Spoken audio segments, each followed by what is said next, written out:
అది గుండెపై హానికరమైన ప్రభావాన్ని చూపుతోందని అధ్యయనం వెల్లడించింది. ఇలాంటి శబ్దాల వల్ల గుండెపోటు, బ్రెయిన్ స్ట్రోక్ మరియు రక్తం గడ్డకట్టడం వంటి ప్రమాదాలు జరగడానికి అవకాశాలు ఎక్కువ ఉంటాయి. అధిక శబ్దాలు విన్నప్పుడు గుండె పై భాగంలోని 2 గదులకు రక్తం సరిగా చేరదు. దీని కారణంగా క్రింది గదుల్లో రక్త ప్రసరణ కూడా దెబ్బతింటుంది.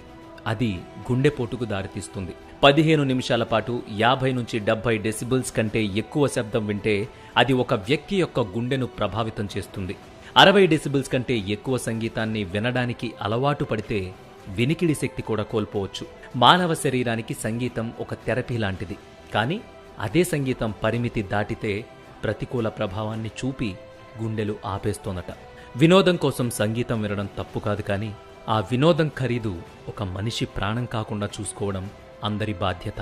అందుకే ఈ ముఖ్యమైన సమాచారాన్ని ప్రతి ఒక్కరికి షేర్ చేయండి.